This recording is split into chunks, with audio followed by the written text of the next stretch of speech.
책에서는 세 가지 단계로 세 가지 문이라는 표현을 했습니다. 이것을 좀 고칠까 하다가 그냥 그저 생각했습니다. 왜냐 이거 번역자는 관상기도를 하는 사람이 번역한 책이에요. 번역자가 관상기도를 한 사람이에요. 그러니까 영성가가 번역했기 때문에 이 말을 쓸 때 무척 고민을 했을 것이라는 생각을 해요. 보편적으로 단계라고 표현해요. 단계 1단계, 2단계. 근데 그렇게 하지 않고 문이라는 표현을 사용했을 때에 물론 저 책을 쓴 사람도 깊은 생각을 했겠지만은 번역한 한 분도 많은 고민을 했을 것이라는 생각을 합니다. 그래서 그대로 세 가지 문이라는 말을 그냥 남겨놨어요. 존중하는 의미도 되고 다른 특별한 말을 넣어서 또 구분한 설명을 또 해야 되기 때문에 자, 이 책 1페이지에 보면은 거룩한 단어로 기도하기. 거룩한 단어라는 말을 우리말로 말하면은 짧은 말로 하면 낱말이라는 뜻이에요. 기도 시간에 사용하는 낱말. 근데 단어로 기도하기 이렇게 말하려니까 좀 표현이 그래요. 그래서 우리가 일반적으로 사용하는 게 기도할 때 사용하는 거룩한 단어를 사용한다. 이젠 그것이 정형화되듯이 토마스 머턴이나 토마스 키딩이나 이 사람들 다 그렇게 사용하고 있고 다른 사람도 또 그렇게 쓰고 있고 가톨릭도 거룩한 단어라고 사용해요. 그래서 그냥 그 단어를 살리자. 그래서 거룩한 단어로 기도하기. 원래 역자는 이것을 기도 낱말로 기도하기. 네, 그것을 거룩한 단어로 기도하기라는 제목으로 바꿨고요. 성경 구절 한번 읽어볼까요? 문을 두드리라 그러면 열릴 것이다. 이건 그냥 희망 주는 말씀이에요. 누구나 한번 해봐라. 그러면 된다. 이 자체가 관상기도와 직접 관계 있는 말은 아닙니다. 다음에 네 안에 있는 보물 창고로 온 힘을 다해 들어가라. 그러면 하늘의 보화를 발견할 것이다. 시리아의 성 이삭이라고 되어 있는데요. 제가 모르는 사람이지만 이 책에 이것저것이 나와요. 마음의 중심으로 들어가라는 이야기예요. 그 마음의 중심으로 들어가라 이 말을 토마스 키딩은 뭐라고 했죠? 똑같은 이야기를 토마스 키딩의 말을 번역한 사람들은 향심기도라고 그래요. 마음의 중심으로 들어간다. 향에 들어간다. 향심기도라. 이것은 어떤 사람은 내심기도다. 각각의 번역자들마다 다르게 번역해서 용어 통일이 안 돼 있다 하는 것을 이야기 드리고 싶고요. 그래서 이삭 이분은 네 안에 있는 보물창고, 비유예요. 이거는 내 안에 있는 보물창고, 거기 누가 있는데 하나님이 있어요. 보물 중에 보물 하나님이 계셔요. 거기로 들어가라. 여기서 하나 더 처음 관상기도를 배우던 그 시간으로 돌아가 보십시오. 제가 화이트보드에 그림을 읽고 그래서 영, 혼, 육 해서 설명해 그림이 생각날 겁니다. 예수님은 계시록 3장 20절에 말씀했으면 내가 문 밖에서 두드리고 있다. 마음의 문을 열기만 하면 내가 들어 너와 함께 먹고 마시겠다. 그 말씀을 제가 설명하면서 우리의 영 안에는 성령님이 와 내주하시고 성령님은 우리의 영에 즉 우리의 양심에 말씀을 하신다. 그런데 우리는 양심은 다 전당포 맡겨버리고 지 마음대로 살아간다는 거예요. 그래서 어떤 사람, 저 사람 양심이 조금 남아있어. 이렇게 표현해요. 저 사람은 양심이 있는 사람이야. 다른 말로, 보편에 모든 사람은 양심이 없다. 이런 이야기나 다름없어요. 왜? 그러니까 저 사람은 양심이 조금 있는 사람이야. 그 말의 뜻은 모두 양심 없이 살아가는데, 자기 마음대로 살아가는데, 자기 뜻대로 살아가는데, 저 사람은 자기 마음대로 자기 욕심대로 뜻대로 사는 게 아니고 그래도 조금 양심이 남아있다 이런 말이에요. 이런 우리 세속의 말을 이해하면은 좀 더 이해가 빠를 것이다. 그래서 모든 사람들이 예수 믿는 사람도 마찬가지 자기 주관대로 살아간. 그런데 그 중에 절에 다니는 사람은 불경을 듣고 어떨 때는 양심의 가책을 받는 게 불경의 그 말, 그것이 기억나서 뭘 해요? 자기 세상 죽인 거, 모든 죽인 거, 그 회개하는 마음으로 방생한다리 물고기 놓아주는. 하나 요식 행위지만은 그래도 그 행위를 해요. 교회 다니는 사람은 회개한다고 주여 맨날 내 잘못했습니다. 맨날 고백만 해요. 그러고 딱 기도 끝나면 뭐라 야인이라 무슨 말인 줄 뭔가 하면은요 삼각산에 밤새껏 기도하고 내려온 버스를 타는데 얼마나 급하면은 밤새 기도한 사람이 얼마나 급하면 쇠치게 했겠습니까? 왜? 지금 빨리 가야 내가 조금 더 내려와서 먼저 차 타야 하는데 실수해서 못하고 이 뒤에 타니까 나 마음이 급해서 가야 아들 밥을 준다거나 등등. 그래 급해서 쇠치게 하는 거 아니에요. 쇠치게 하면서 제가 급하거든요. 조금만 봐주세요 하고 타면 될 텐데 그냥 쇠치뚝에 올라가니까 뒤 사람 야인이나 하고 잡아 끌어내리는 거예요. 그래서 내가 야인이나 하는 거예요. 얼마나 그 모습이 안 좋은지요. 그 안에 있는 사람들은, 그 안에 있는 사람, 교회 안 다니는 사람들이 태반이, 버스 안에요. 버스 안에 있는 사람은 태반에 안 다니는 사람인데, 그게, 야인이나 내려오라고, 그러면 또 옳다는 사람이 그 소리 듣고, 그래도 미안해요 하고 그냥 가면 되는데, 야인이나 니가 왜 욕하냐, 이년아, 저년아, 그러고 싸워요. 차 세워놓고. 그게, 하나님 욕먹이로 다니는 거지 기도하니로 다니는 겁니까?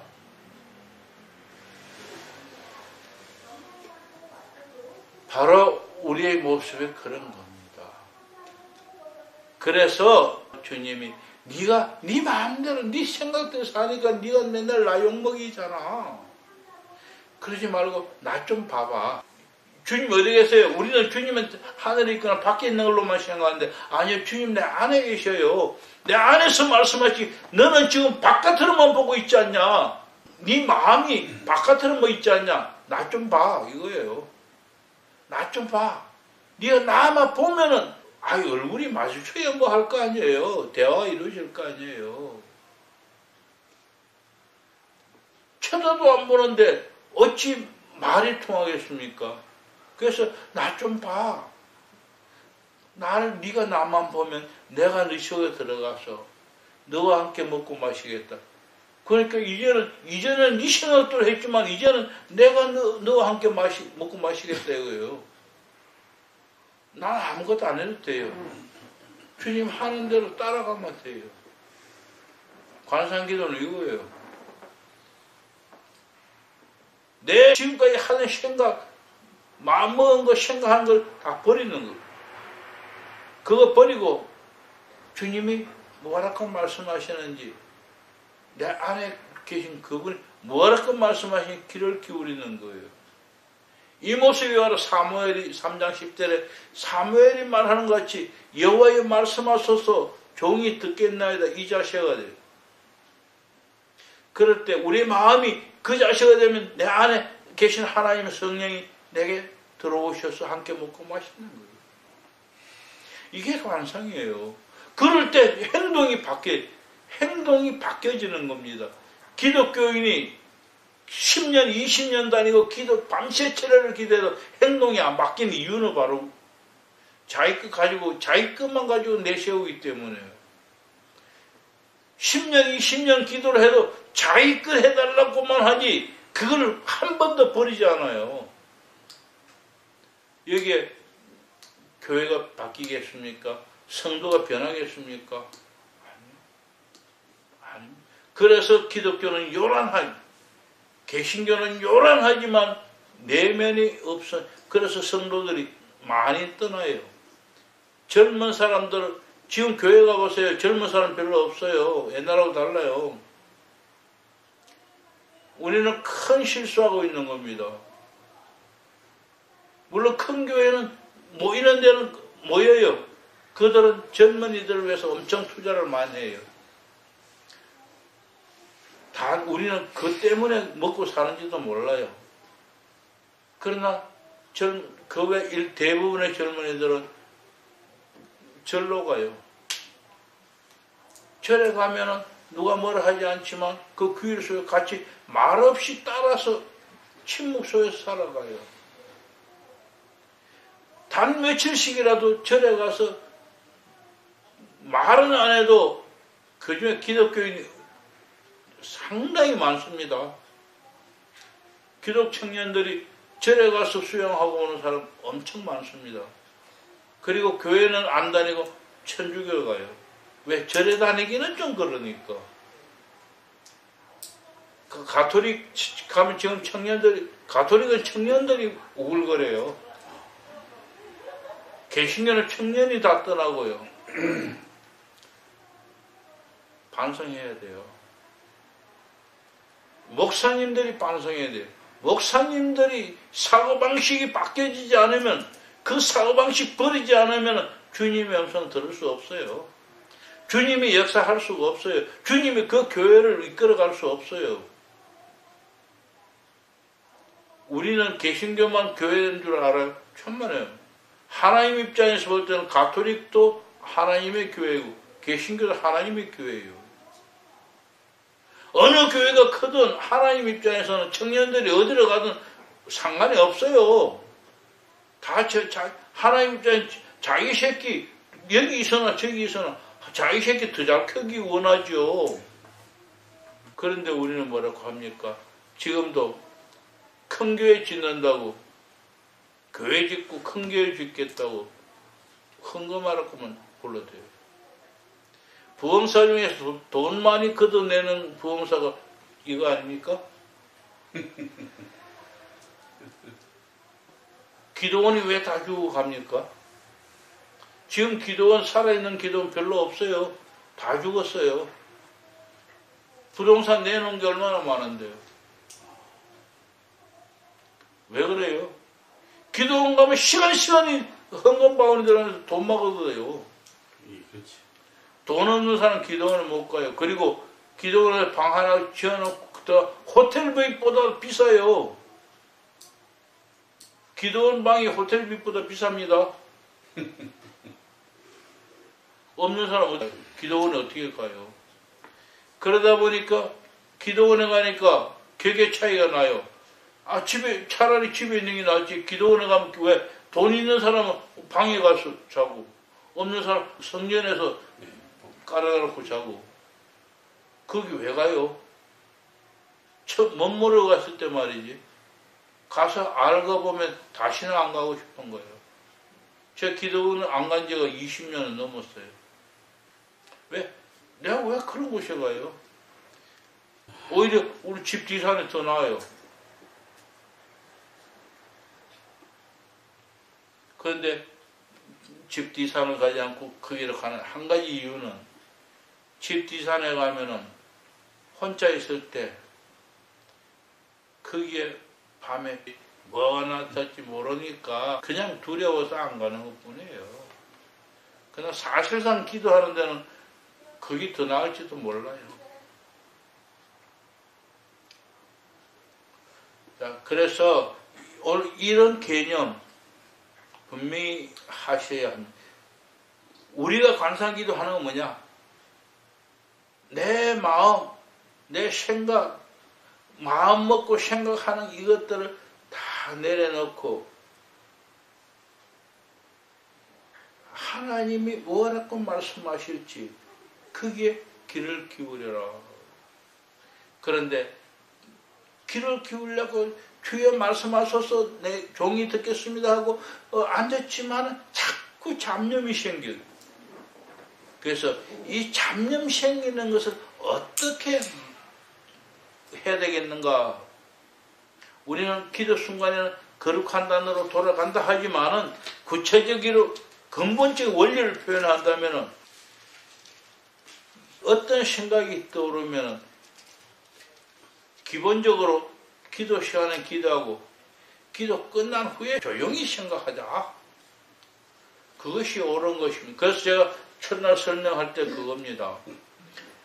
바다에 낚시꾼이 낚시를 때려놓고 찌를 보고 있어야 고기를 순간에 잡는데 멀리서 지나가는 배나 보고 있거나 먼 산을 보고 있다면 이미 고기가 물었더라도 나는 미끼 다 뺏기고 못 잡는다는 거예요. 그럼 어떻게 했냐? 한강에 배 지나가는 건 당연하잖아요. 강에 배 지나가는 배가 못 지나갈 강이란 강도 아니죠. 개울이죠. 뭘 거기에 관심 둘 게 있어요. 제가 자전거 타고 가다 보면은 한강으로 여기 가서 구리 쪽으로 쭉 올라가다가 배 타는 데가 여러 군데 있어요. 선창도 있고. 가다가 보면은 때때로 다른 배도 있고 그래요. 그걸 보고 가다 보면은 거기에 빠지면 난 넘어집니다. 분명히 충돌하든지 넘어져요. 예를 들어서 바깥으로 넘어지면은 그냥 사고나 나고 말겠지만 오른쪽으로 넘어져 강에 빠져요. 왜? 강으로 빠질 확률이 더 많아요. 거기를 보고 가기 때문에. 자전거는 내가 보는 방향으로 흘러가게 돼 있거든요. 내가 거기를 보면 거기 가면 빠지는 거예요. 그렇지만 잠깐 보고 말아야 돼. 배가 새로운 배가 와 있구나. 그럼 가야 하는 거예요. 아니면 정 보려면 자기도 내려서 세워놓고 봐야 돼요. 마찬가지입니다. 기도도. 기도하는 이 시간에는 그냥 기도하시고 그 생각하려면 기도 끝마치고 그 자리에 기도 중단하고 하든지 아니면 기도 끝나고 하세요. 그 이야기는 뭡니까? 기도 중단하고 하든지 끝나고 해라. 내가 지금 기도하는 시간에 기도 중단하든지 기도 계속하든지 내 의지에 따라 살아 이거예요. 우리 의지는 바로 어느 것을 택하느냐? 이 시간에 내 의지입니다. 내가 기도하려고 앉았으면 당연히 기도해야겠죠. 그렇다면 그 생각은 나중에 하자. 흘려버려야 돼. 뒤로 돌려. 흘려야 한다. 그것만 분명하게 생각한다면 분심이 대체적으로 웬만한 분심은 근본적으로 떠나가요. 그래도 안 되니까 그것이 잘 안 되니까 그것을 설명하기 너무 어려우니까 그 방편으로 생각하는 게 거룩한 단어를 사용하라는 거예요. 원래 거룩한 단어가 필요가 없는 거예요. 왜? 모든 생각은 뒤로 돌려 기도 끝난 후에 생각하자고 생각하면 되지. 그럼 되는 거예요. 근데 그게 말이 그렇지 실제 기도하면 안 된다는 거예요. 안 되니까 어떻게 하냐? 그 순간이라도 피하자. 그래서 그 순간에 그 잡념을 피하기 위해서 바른 말로 하면 한 곳에 집중하기 위해서 거룩한 단어를 사용한다. 그런데 그것마저도 어렵기 때문에 나는 하나의 경험으로 거룩한 단어를 사용할 뿐만 아니라 살짝 고개만 움직여주면 쉽게 떠나가더라. 그래서 짧게 빠르게 짧게 살짝 움직여 봐라. 실제 움직이는 거 그냥 기분만 움직이면 돼요. 뭐 꼭 이렇게 움직여야 되는 거 아니에요. 그러면은 쉽게 떠나간다. 그래요. 그래도 안 되거든. 그래도 안 되는, 정말로 그 잡념에 빠져서 그게 안 되거든. 자세를 바로 잡아라. 그러면 처음 상태가 된다 하는 이야기를 해드렸습니다. 자, 그런 것을 기억하면서 이제 본문으로 들어가서 다시 보도록 합니다. 인생의 어느 시점에서 기도하기 시작한다는 것은 삶의 위기와 불편하지만 친밀한 관계를 맺는다는 뜻이다. 뭐 그런 내용은 집에 가서 그냥 보시고요. 마지막 줄에 보면은 위선으로 가득 찬 세계를 보기 시작했다는 것이 얼마나 큰 은총인지 사람들이 모른다. 자신을 위기로 내몬 자기 중심성을 자각한 계기가 기도를 찾아냈기 때문이다. 즉 고통 당해봐야 아이고 하고 기도하기 시작한다는 거예요. 그렇지 않고 기도하는 사람이 더 큰 은혜죠. 근데 아직 모든 사람은 그런 은총에 들어가지 않고 고통 당해봐야 기도한다. 외국 사람도 그런가 봐요. 우리만 그런 게 아니라. 그래서 고통을 몸소 고통스러운 일이 꼭 생기는 게 아니라 내가 고통스러운 일을 만들어서 거기에 들어가고자 하는 게 뭡니까? 순례자들이에요. 순례자들은 내가 고통이 다가오기 전에 내가 고통을 만들어서 그 속에서 하나님을 보자. 제가 설명을 좀 격하게 했다 해야 되나? 그렇지만은 자, 그럼 그 순례자들은 무슨 기도를 하는가? 바로 예수 기도를 한다. 예수 기도란 무엇인가 같이 읽어볼까요? 예수 기도는 여기저기 떠돌아다니며 방황하는 마음을 침묵으로 이끌므로써 기도하는 사람에게 내면의 깊은 곳을 열어주는 고대의 기도 방법이다. 예수 기도가 뭐냐? 침묵으로 분심을 제거하는 방편으로 그런 뜻이에요. 여러 가지 이런저런 생각이 떠오르는데 그걸 다 가라앉히고 침묵시키기 위해서 두 줄도 내려 머릿속에는 내적 수다가 무수히 쏟아진다. 이 부분은 그 번역자가 아주 번역 잘했다고 생각해요. 내적 수다라는 표현이 잘 됐다는 생각이 들어요. 막 수다가 떨어지는 거예요. 물론 수다가 아니고 한 가지 생각일 수도 있지만은 예수 기도는 그리고 모든 관상 기도는 훈련은 예수 기도만이 아니고 모든 관상 기도 훈련은 거기서부터입니다. 모든 관상 기도 훈련은 이러한 마음의 수다를 멈추려는 시도이다. 관상 기도 훈련이 뭐냐? 바로 마음의 수다를 멈추려는 시도다. 저 분심을 제거하는 훈련이다 이거예요. 마음이 내적 수다에 끌려가도록 하는 대신 조용하게 암송할 수 있는 짧은 구절이나 단어를 마음에 제공하는 것이다.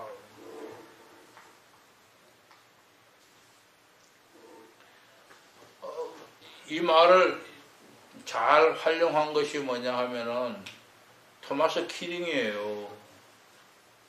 이것을 무지의 구름에서 말하고 있지만은 무지의 구름에서는 거룩한 단어를 사용한다고만 말하지 방향이 말은 안 하는데 그것을 토마스 키링이 뭐라 했냐?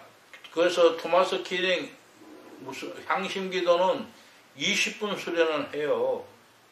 20분 수련을 하고 10분간 쉬고 또 20분 해요. 그러면 몇 분이에요? 50분이에요. 결국 그게 1시간 기도하는 거예요. 근데 1시간 한다 소리를 안 하죠.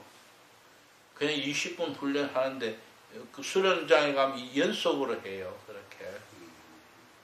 그럼 그 10분간 휴식시키는데 그냥 막 절절거리도록 놔두느냐? 아니요.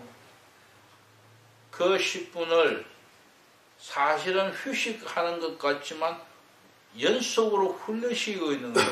저 20분간 조용히 기도하고 그 다음 10분간 일어나서 다 이렇게 쉬어서 걸리는 거예요. 한 10분간, 그러니까 한 5, 6분간 걷겠죠. 그러고 일어서고 내려앉고 하는 시간 다 있으니까 5, 6분 시간 걸으면서 걷는 자세도 딱 앞만 봐라 해요. 뭐 옆을 봐, 더 자유롭게 하지 않아요. 그리고 걷는 속도를 아주 느리게 그렇게 그래요. 왜? 앞에 섰는 사람이 선두가 인도자가 선두서가 하거든요. 인도자가 선두서가 하면서 천천히 가 뒤에 사람이 빨리 오고 싶어도 못 와요. 그리고 인도자가 시간 맞춰서 한 바퀴 딱 돌아가요. 그리고 자기가 왔던 자리, 여기 앉았던 사람이 막 이렇게 돌면은 여기쯤 오면은 시간이 되도록 천천히 오거든요. 여기 오면 딱 신호 보내면은 다 제자리 들어가요. 그럼 10분이에요. 다시 시작하는 거예요. 그렇게 해서 1시간 하는 겁니다. 그런데 너무 20분 뭐 이렇게 표현하는데 그건 20분은 수련 방법이지 정상 수도원 기도는 아니다. 정상 수도원에서라면 이전에부터 거의 1시간을 해왔고 그래서 1시간이 특별히 그렇게 해야 되는 이유는 없지만은 그렇게 다 1시간 한 나름대로 이유는 있을 것입니다. 뭐냐 하면은 하루 종일 기도만 하고 있을 수는 없고 또 생업 먹고도 살아야 하니까 노동도 해야 하니까 그런 시간 그리고 성경 말씀을 읽고 묵상하고 공부하는 시간도 필요하니까 이런 시간 계산하면 하루에 8시간 중에 1시간밖에 안 나올 겁니다. 그래서 1시간을 기도한 걸로 나는 생각합니다. 그런데 잘 이해해야 할 것이 수도원에서 1시간 기도한다니까 총 시간은 1시간 아니에요. 일과 중에 1시간씩이고 그리고 자유롭게 자기 전에 1시간 하는 거예요. 그래서 1시간이라는 이야기는 기도 시작하면 1시간 정도 한다는 것이지 오늘 지금 30분 나중에 30분 하고 해서 1시간이라는 이야기가 아니라는 거예요.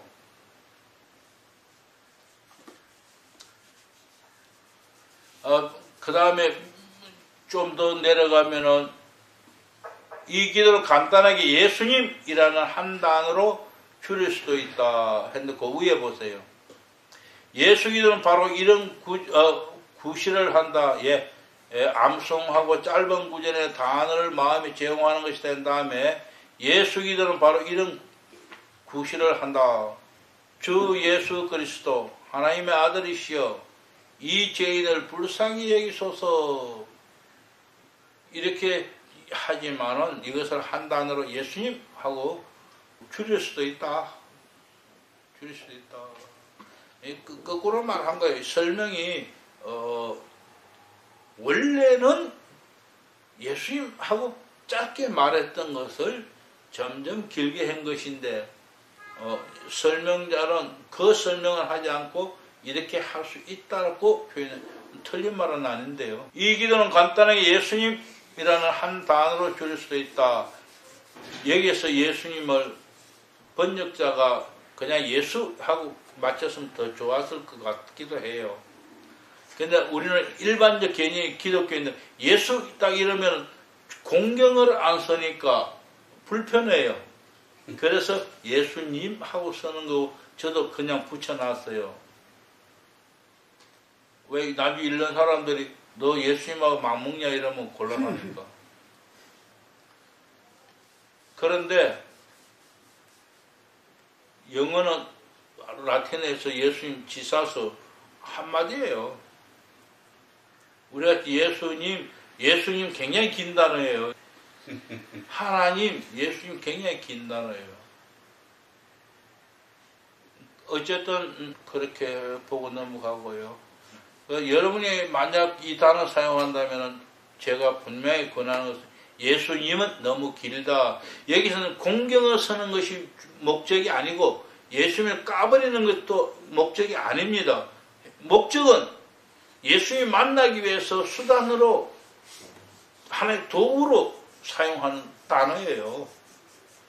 그 단어 예수, 성령, 성령도 성령님이 아니고 성령, 아버지 그거는 길어요. 표현할 방법이 없어서 하나님은 거룩한 단어 사용하지 않습니다. 예수님 하지 말고 다른 단어 사용하세요. 그럼 되죠. 이처럼 마음을 다스리기 위해 짧은 구절이나 하나의 낱말을 활용하는 것은 그리스도교의 오래된 전통이다. 우리는 뭐 최근에 와서 산다거나 십자가 요한시대부터 왔다 생각할 수도 하는 사람도 있는데 아닙니다. 이거는 초대교회라 표현해야 되나요? 사막 교부들 그들도 다 그렇게 했어요. 제 처음에 긴 말 할 때 그런 이미 그 이야기 해드렸습니다. 잠깐 쉬었다 할까요?